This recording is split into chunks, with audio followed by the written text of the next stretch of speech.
gives you a closer look at the events that happened around Maine this week.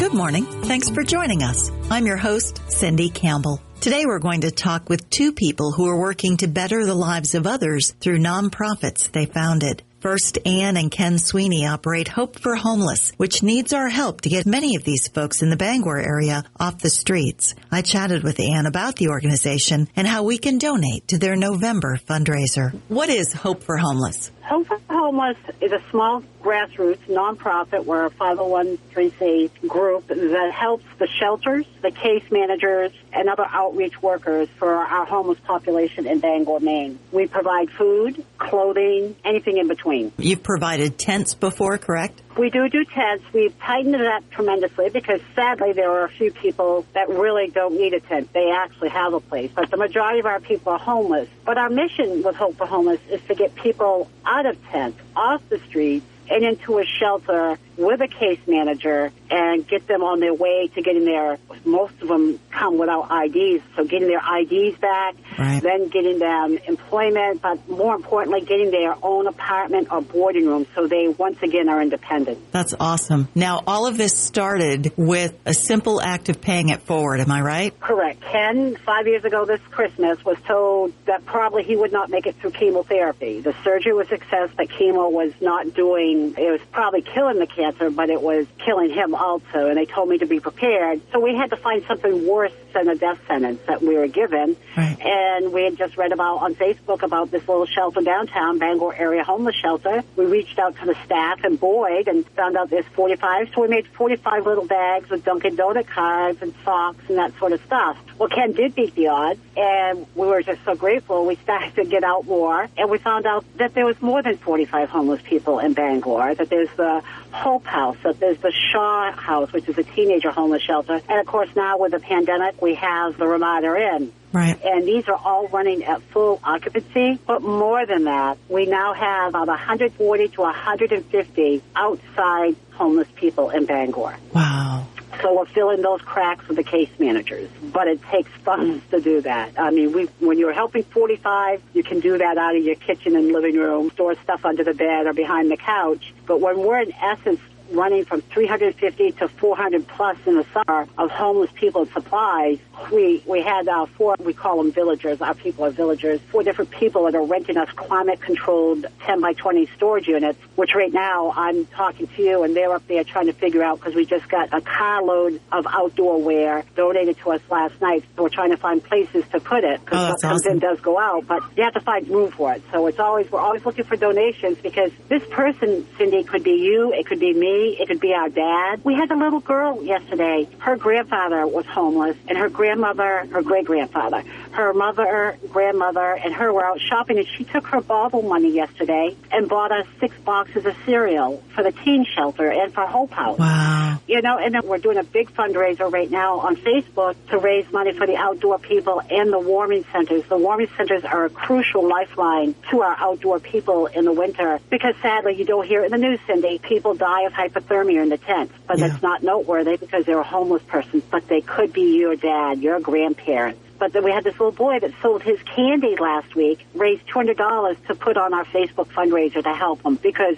no belly should hurt for food. That's awesome. That's awesome. And that's an excellent point. I think sometimes when people think of the homeless population, they tend to think of people who have substance problems, people who are panhandlers or who are crooks or whatever, but they come from all walks of life. You have a great trailer on your Facebook page from a Netflix documentary that really tells that story really well. Yeah, that's going to be released, I think, November 30th. Right. But we are so busy. I never knew the gaps that were here. I thought, as you said, the panhandlers. Do you know in Bangor, 90% of the panhandlers are not homeless. They all have jobs. Yeah. They all have apartments. You know, we have a little boy who feels so badly. He just lost his grandmother to COVID this past year, but he is saving his birthday and Christmas money because last year he helped the warming center by having us bring pizzas for him, and he's going to do it again because the warming centers are just starting to open, as you know, and so it's hard to know. But those warming centers, he knows it, his parents know it, and I even know it, that they have saved lives. The first night that the downtown shelter was open for a warming center last Monday, they saved a life. Wow. a life was saved because of that warming center. Amazing. And I think when people think warming centers, you think coffee and hot chocolate and things like that. I've heard that one of the most sought after items from a warming center is socks, fresh warm socks. Socks are big. We're all getting socks. I probably have upstairs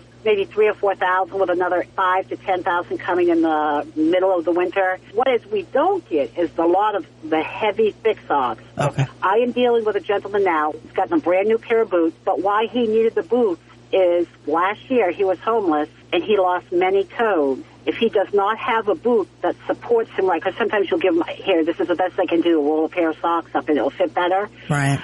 But he has to have the correct ones, or he has to go on his hands and knees to get from point A to point B. Wow. He cannot walk. Wow. And he's out there homeless. You know, there's one guy, I've never stopped to talk to him, but every morning now I add 3 miles onto my route to make sure he's under the embankment where he always is. He's had 3 different case managers. He says, nope, I woke up, the sun, yes, it's raining. He's very positive. He knows he'll get his own apartment. You go to that place at noontime, it's all cleaned up.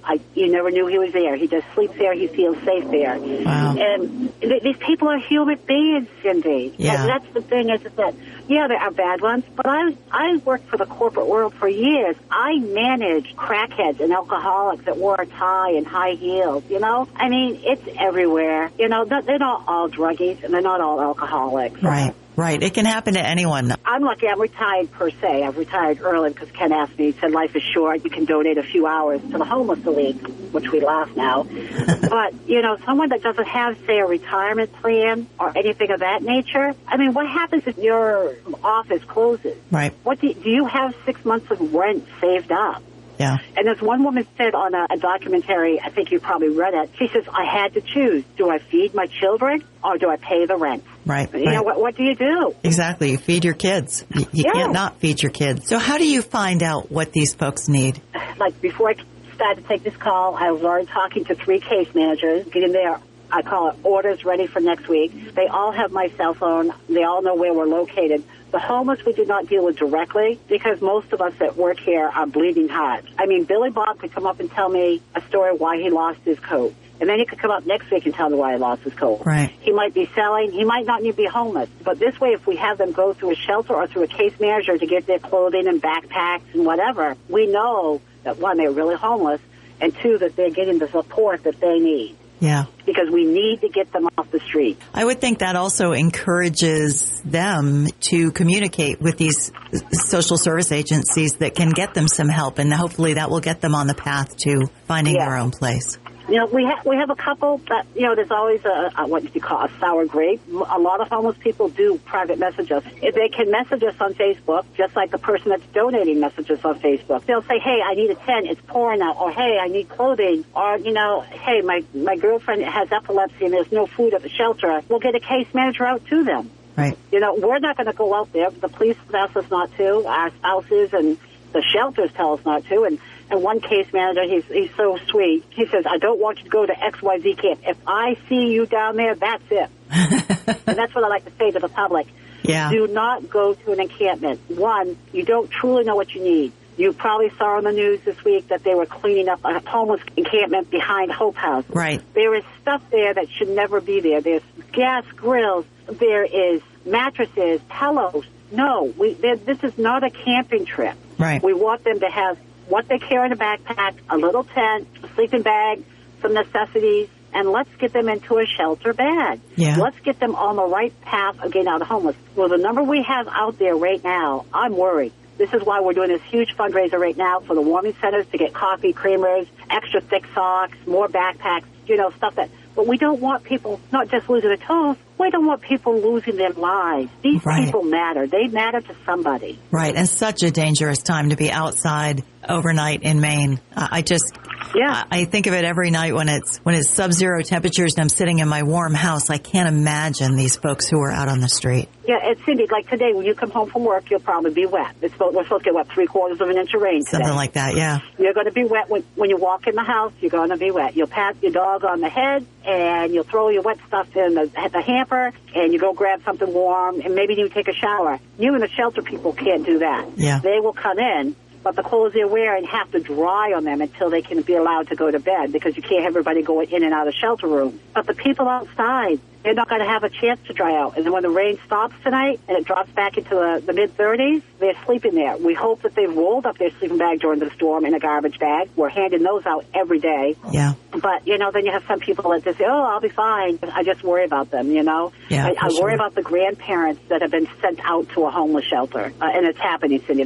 People are cruel. They're sending people on bus tickets one way. And thank goodness for these shelters with their case managers, because they're trying to track people down who's taking their money, put them on a bus, and, go to Bangor. Bangor will take care of you, because we're known. Bangor is very well known. We're Maine. We take care of our people. Yeah, I talked with the Bangor police, who said that Bangor is known in the homeless community as a service center because there are so many services available. Yes. You should see how many people we have from Texas, from California, from Georgia, Florida. And these people, when they're asking for a winter coat in September because it's down in the 50s and 60s, we can't give them a winter coat, because when you have your Indian summer and it's back up in the 70s, that coat gets thrown away, because how are they going to lug a coat and their backpack around all day? Right. So we have to say, well, you got to toughen up a little bit. Here's a lightweight hoodie. And they said, no, it's so cold. I says, you haven't seen cold yet. Yeah.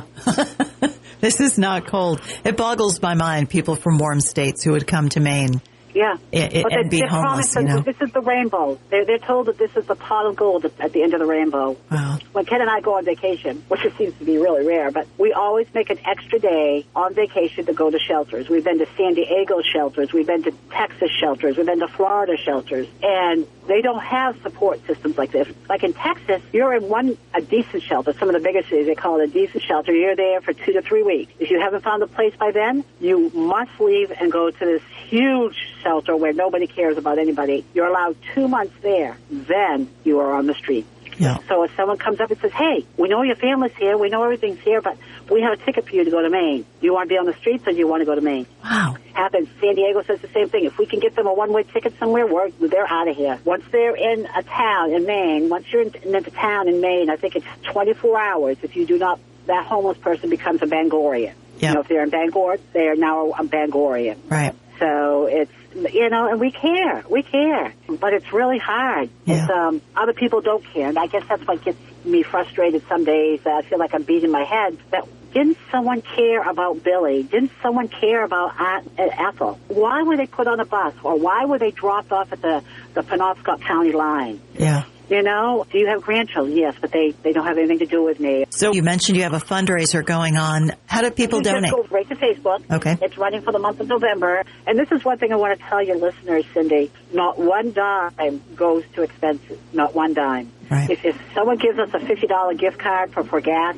we take it back to the store and we buy, say, pizzas. Okay. And give it back to the homeless shelter. Everything is used for the homeless. We do not get paid mileage, gas, nothing. We don't even pay for our storage units. As I said, we have 4 individuals that pay for the storage unit. Every single dime will go back to our homeless people. Find more information and make donations on the Hope for Homeless Facebook page. Next, on Veterans Day, I chatted with Sean Doc Goodwin about the Maine Veterans Project, which works to prevent veteran suicides. Right now, the organization can use our help for their heating fuel program. Here's Doc to tell us more. Doc, first of all, thank you for your service. When did you serve? 2001, and got out in 2009. What branch did you serve? The world's finest Navy. Now, you've told me before that when you got out of the service, you went to San Francisco for a while. You did a reality TV program, but what brought you back to Maine? Frankly, just had enough of the city life out there. There's no place like home is a resonating statement. And not to mention the discovery of an epidemic that is veteran suicide and a job that really needed to get done back home. There's an abundance of resources in big cities and major metropolitan areas, but right here in rural Maine, it's a little bit sparse. It's not something that we really talk about a lot, but it's prevalent, isn't it? Suicide among veterans. Oh, exactly. It's a cringeworthy topic, and that's why it's so shunned under the table. I mean, if you read an obituary, died suddenly at home. It's nothing that we talk about publicly when we should actually be enamored in the subject because it's very important. Absolutely. Okay, so you came back to Maine, and that's when you started the Maine Veterans Project, correct? Yes, within a few months of reaching home, which actually was a serendipitous mistake. I came home for lobster, bonfires, and four-wheelers. No intent to stay. Oh, really? Oh, none whatsoever. Oh, well, we're certainly glad that you stayed. Can you give us an idea why suicide seems to be an increasing problem with veterans? That's the most difficult question to answer answer, because if we knew that answer, we would be able to pinpoint our efforts. But, my hypothesis behind this is, social media, the negative news in the world being floating straight to the surface, things that we can see and feel every day, and not to mention quantifying our service based on the comparison of another veteran service. Before, it wasn't right there in our face. And today, we romanticize the special operations veteran and all these folks, and everybody else just kind of falls to the bottom. And unfortunately, I don't see that pride of service anymore just for simply wearing the uniform and doing a job well done. And so the Maine Veterans Project is pulling veterans together through events, correct? So that they have someone to talk to, and that's important. Oh, absolutely. In my personal opinion and professional opinion, camaraderie is one of the most powerful combative tools we have against veteran suicide, depression, anxiety, and all of those epidemic feelings that veterans feel after service. I love the fact that you were talking about social media making things difficult, that social media can be so isolating that you're at home on Facebook or whatever, and the Maine Veterans Project is doing in-person activities so these folks can create a community to support them. Oh, absolutely. I'm the most awesome person you've ever met online, but when somebody meets me in person, they see that I'm really not. That's right not what I meant. No, but it gives them people they can actually call, they can actually hang out with, and gives them something, mutual experiences that they can share. Now, one of the other things that I know that the Maine Veterans Project does has to do with providing cars for veterans at times, right?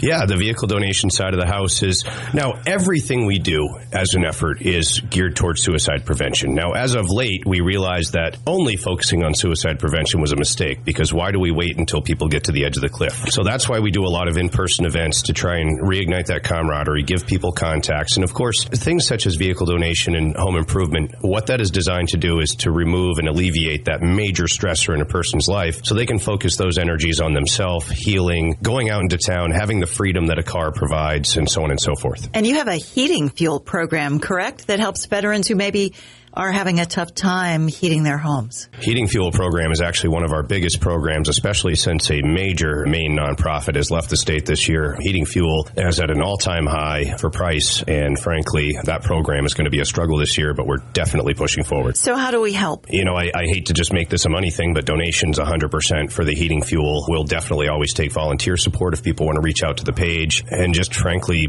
getting the word out. But today, on this very day, how people can help is just being humans toward each other. Kindness goes a long way. So how can people donate? Do you have a website, Facebook page? How can they contribute?